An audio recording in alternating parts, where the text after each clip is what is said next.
The Tale of Barky Park, the Bulldog, the Yorkie, and the Rottweiler. Once upon a time, in the heart of a sunny little town, there was a park. Not just any park, it was Barky Park, the ultimate hangout for dogs. Every afternoon, 3 very different dogs and their humans met there, and their adventures were anything but ordinary. Meet the trio first. There was Butch, the Bulldog. Butch was built like a barrel with legs.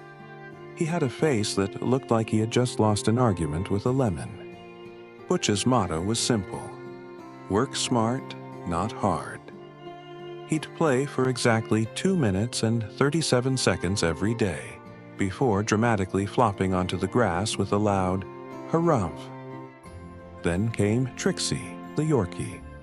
She was a tiny fluff ball of endless energy, like someone had fed a wind-up toy 5 cups of espresso.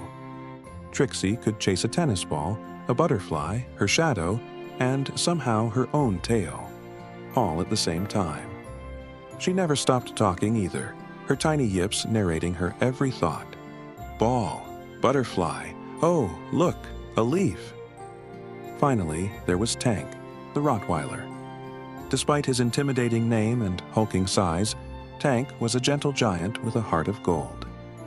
He had one main goal in life: to explore every square inch of the park while dragging his poor owner, Mr. Joe, behind him like a kite in a hurricane. Tank loved everyone and everything: birds, trees, squirrels, even trash cans. Ooh, a stick! I must sniff it. Wait, another stick. I must sniff that too. The daily chaos. Every day, at exactly 3 p.m., the trio's humans arrived at the park, coffees in hand, ready to gossip while their dogs did whatever it was they did. Butch always made his grand entrance by slowly waddling onto the grass. Today, his owner, Miss Linda, had brought his favorite squeaky toy, a stuffed hamburger. Butch gave it a single, powerful squeak, and then sighed dramatically. All right, he thought. That's enough cardio for the day. He plopped down under the nearest shady tree and watched the chaos unfold, his face oozing judgment. Trixie, on the other hand, zoomed onto the scene like a tornado in a tutu. Butch! Tank! Guys, I found a ball! She squealed, even though it was Butch's hamburger. She then tried to steal it, but Butch held it firmly under one paw without even opening his eyes. Trixie darted away, already distracted by a butterfly doing absolutely nothing interesting. Meanwhile, Tank was halfway across the park, dragging poor Mr. Joe behind him as he sniffed every single bush in his path. Tank, slow down! Mr. Joe yelled, stumbling over a patch of daisies. Tank turned his head with a big, goofy grin, his tongue hanging out. I found a squirrel, Joe. It's amazing. Come see? The Great Stick Incident. One day, Tank discovered the world's biggest stick. At least, he thought it was a stick. In reality, it was a tree branch, nearly as long as a car. Tank decided this was his new prized possession. He tried to drag it across the park, knocking over picnic baskets, Trixie's ball collection, and even Butch's shady tree. Hey! Butch barked, glaring at Tank from his comfy spot. You're blocking my sun, big guy. Tank paused, his head tilted. Butch, it's a stick. Isn't it beautiful? Want to play tug of war? Does it look like I tug or war? Butch grumbled, rolling over dramatically. Trixie, of course, couldn't resist the stick. Oh, my dog, a stick. I love sticks, she screamed, grabbing one tiny end and trying to yank it out of Tank's mouth. It didn't budge, but that didn't stop her from furiously growling as if she were the size of a lion. Guys, Butch groaned. I'm trying to nap here. Can you keep it down? The squirrel heist. Just as the stick battle reached its peak, the world's sneakiest squirrel appeared. It had been watching them from a nearby tree, munching on an acorn and plotting its next move.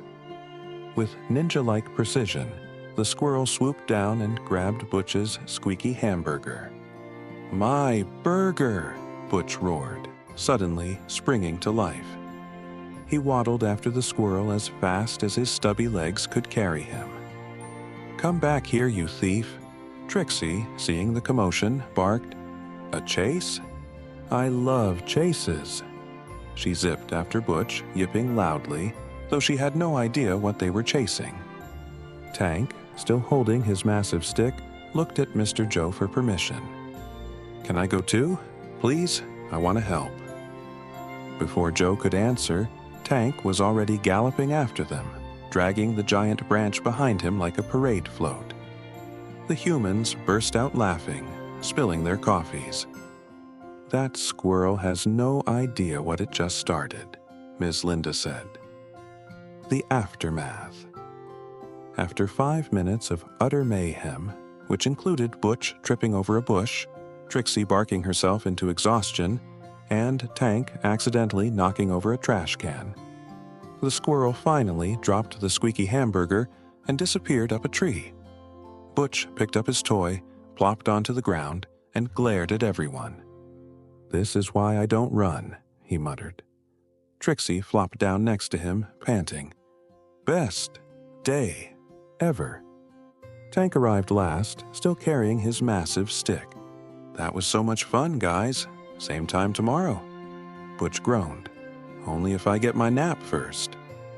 As the sun began to set, the humans rounded up their tired but happy pups. Barky Park fell quiet again, until tomorrow when the chaos would begin anew. They all went to their houses, exhausted from all the action and activities of the day. And so, the Bulldog, the York, and the Rottweiler lived happily ever after, playing, exploring, and causing just the right amount of trouble. If you love this story and would like to hear more, please like and subscribe and tell your friends about this great channel with all the best stories.